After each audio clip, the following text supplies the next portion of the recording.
Secretario General de Naciones Unidas, Jefes de Estado y de Gobierno, Presidente y miembros del Gobierno del Reino de España, jefes de organismos multilaterales, jefes y miembros de delegaciones, representantes del sector privado, señoras y señores, muy buenas tardes. Good evening to you all and welcome. Allow me to say a few words in Spanish and then I will continue my remarks in English. Es un verdadero placer y un honor darles junto a la reina Leticia y aquí en el Palacio Real la más cálida bienvenida a España. Se la damos también con gran afecto a todas las personas que han acudido a esta importante cumbre en Madrid, conocida como la COP25. I would like to start by expressing Spain's sincere recognition to Chile in the presence of the Minister for Environment, Carolina Schmidt, as a country that holds the presidency of this climate summit, officially beginning today, for the extraordinary job conducted in reaching to this date. We thank you and the United Nations deeply for the trust and confidence you have placed on us. On the Spanish side, we are keenly aware of our responsibility in exceptionally hosting this event, in doing the best we can to provide you with the adequate space for constructive dialogue and participation to address together one of the greatest challenges facing humankind, the fight against climate change. We must not fail to provide the world with an effective, ambitious, multilateral response to the greatest environmental, social, and economic peril facing the human race and the planet itself. I would especially like to acknowledge the extraordinary work that Secretary General Guterres and his team from the UN have performed to prepare this conference.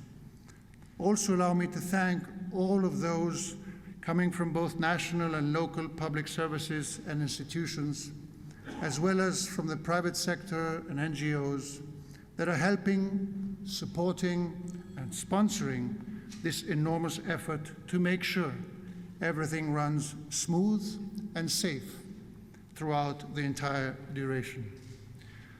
The motto of the summit, as you know, is time to act. We can rely on the best scientific knowledge and the rule book to implement the Paris Agreement, which must guide our efforts. We also know, because we have rigorous evidence-based data, that the most vulnerable people are the hardest hit by the impact of global warming, compounding the risks and causes of social inequality, poverty, and hunger. Furthermore, we are highly aware that global warming is sparking tensions over access to basic resources as water, food, land, energy, as well as over migratory displacement on a huge scale. No borders can protect us from the effects of climate change. We cannot delay these decisions. We must act with leadership. We must act with resolve. Yes, there is still time, but no time for hesitation. Yes, there is hope, but much work to be done. And it will be very possibly take several generations to accomplish. For the Spanish government, the answer is more solidarity and joint decisions for shared solutions based on the crystal clear, reliable, and sound warnings coming from science. Solidarity with those who suffer the effects of climate change most severely, and with the future generations who have every right to demand a planet that holds a better future for humanity. Solutions springing from greater ambition towards the climate and the science involved in all aspects, fighting causes and consequences, and towards a greater social impact, promoting a necessary transformation of the economy, of production models, of consumption patterns, and laying down an adequate and acceptable blueprint for cost distribution. Today, I would like to call upon every one of you who in one way or another, each within the scope of their responsibilities, has the capacity to guide and facilitate change towards an eco-friendly model of development that is compatible with the limits of our planet. The fight against climate change represents a golden opportunity. We must seize the day.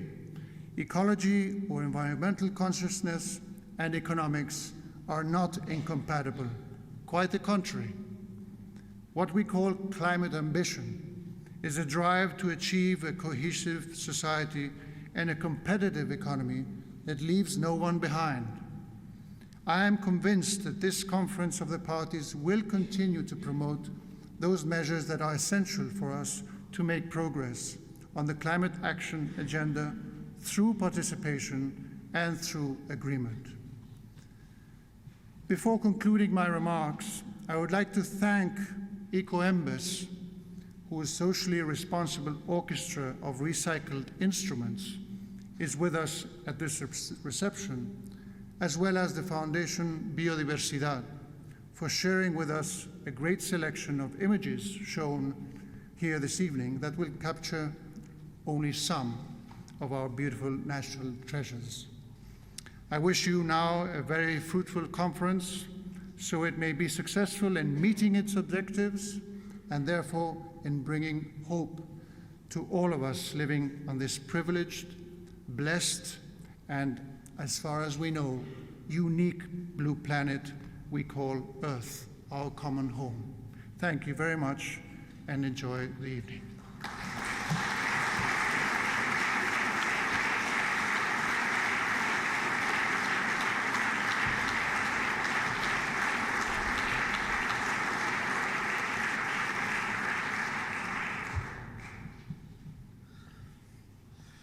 Majestades, Excelencias,